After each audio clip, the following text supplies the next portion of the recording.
90 aussi. Ah, c'est plus petite celle-là. À mal.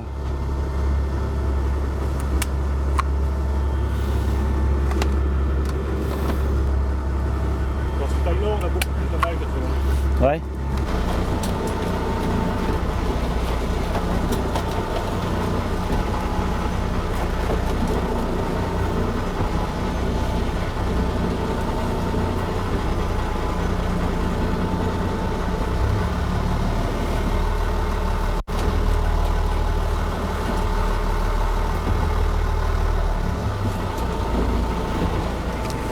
C'est bon, je peux la remettre à l'eau ça? Ouais. Je suis juste en plein dessus, j'ai pris la position.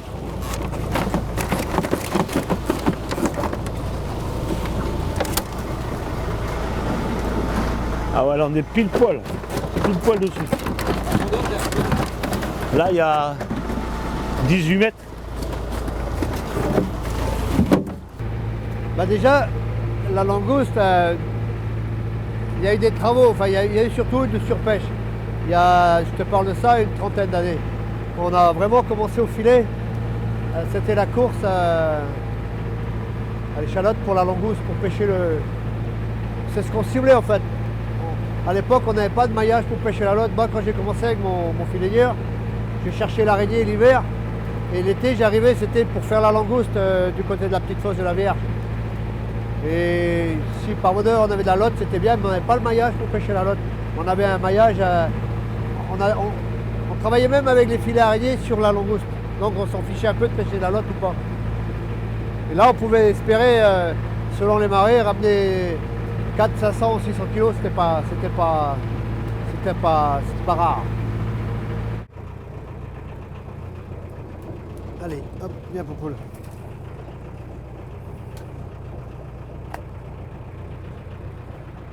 Que je sois plus en activité, que je cible plus la langouste, j'avais quand même les coudées plus franches pour prendre des mesures assez, on va dire, assez difficiles à faire passer dans les mœurs, parce que fermer 3 mois déjà c'était dur. À l'époque où j'étais président de la commission crustacés nationale, on a monté la taille à 110, on est quand même passé de 95 à 110. Là on a tenté le coup de faire une fermeture totale jusqu'à juin. Bon, on va y aller plus lentement, mais qu'on le veuille ou non, c'est toujours dans l'air du temps de toute façon. Du coup, je pense que le hasard un peu avec nous, il fait bien les choses, étant donné que bon, moi j'ose espérer qu'avec le cantonnement qu'on a créé à Saint, c'est une incidence, mais moi je pense qu'il y a une coïncidence où il y a eu un super recrutement l'année dernière ou l'année avant, je ne sais pas, et on trouve énormément de petites langoustes partout. Donc les gars ils voient ça c'est du concret, les mecs ils voient. Donc ils sont vachement encouragés en fait. En même temps, nous on est en train de démarrer le programme langouste, marquage, gestion, et ainsi de suite. Ils sont hyper motivés et Erwan me dit c'est eux qui marquent maintenant. Bon bah moi je viens de faire, c'est la première fois que je fais. Et c'est vrai que c'est pas sorcier à faire et dès lors que tu as un marqueur dans la main, tu te sens quand même un peu plus motivé pour suivre ce programme. Et je pense que j'ai confiance aux jeunes là. Ils sont conscients que si on y arrive avec ce marquage, avec ce programme-là, ne serait-ce que pour montrer qu'on est capable quand même de restaurer un stock, ils vont jouer le jeu, je pense.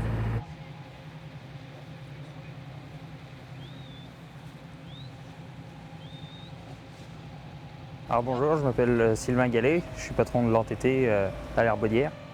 Le protocole de marquage reste assez simple. Après, ça se garde vivant pendant un moment, donc on les met de côté le fur et à mesure qu'on travaille. Et après, le temps du filage ou le temps de faire route, on prend le temps de les mesurer, noter la position, on l'a notée pendant qu'on virait, mais après la position qu'on la rejette et la taille et le sexe de l'animal. L'évolution de la pêcherie de langouste, on voit que cette année c'est bien revenu. Nos aînés ont eu de la chance d'en pêcher pas mal. Ça serait bien que nous aussi on ait le droit un jour de reconnaître ça.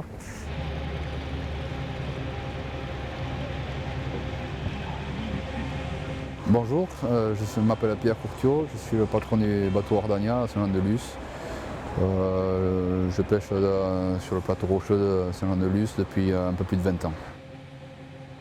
Depuis 3-4 ans, on pêche de plus en plus de petites langoustes qu'on n'avait pas avant. Alors je trouve que c'est intéressant de les marquer pour voir un petit peu leur croissance et leur évolution géographique. Pour ce qui est du marquage, bon, ça ne prend pas beaucoup de temps puisque en fait, nous, les plus grosses journées, on va en marquer 7 ou 8, donc en une dizaine de minutes c'est fait, mesuré, marqué, pris toutes les coordonnées de position, de profondeur. C'est assez rapide, on met ça au clair en rentrant et non, ça ne prend pas beaucoup de temps, c'est pas très contraignant. Dans le cadre du programme FFP qui est en place depuis maintenant 1 an, on a différents objectifs. Le premier étant d'améliorer les connaissances sur la biologie de cette espèce-là. Et il est paru pertinent de s'associer aux pêcheurs pour réaliser ce travail d'acquisition de données.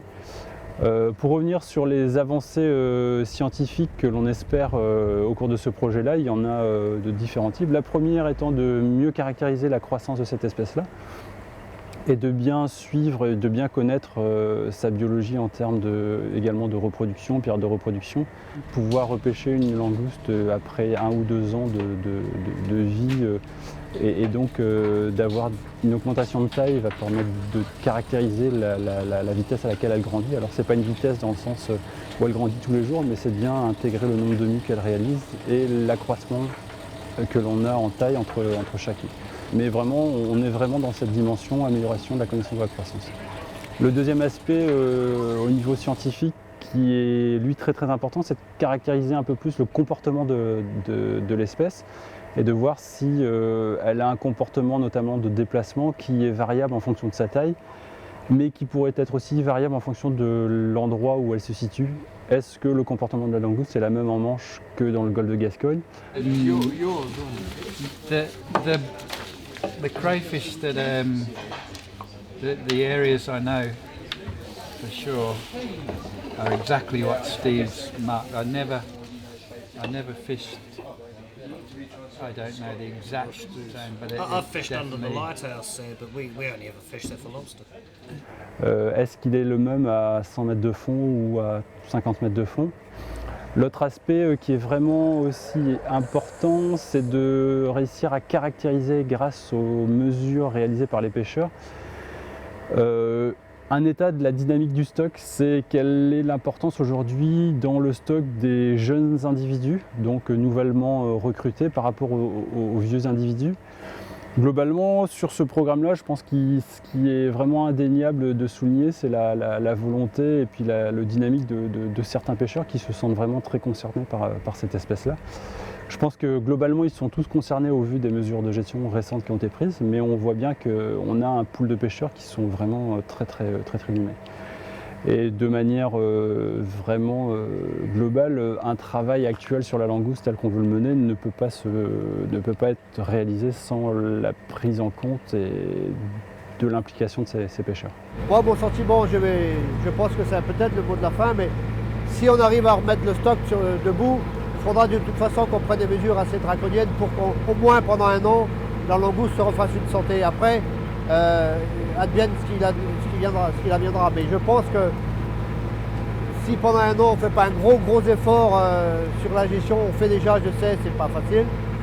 Bon, il faudra encore qu'on se retrouve les manches parce que 3 mois c'est bien, mais il faudra envisager d'autres mesures qui certainement feront un peu peut-être grincer encore des dents, mais qui feront que on aura vraiment bouclé le programme et là je pense qu'on pourra dire qu'on aura fait notre taf.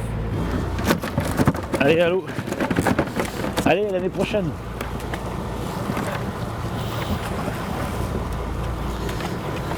Je vais la remettre. Ouais, dis-moi le star, parce que Ah mais bien. Ouais.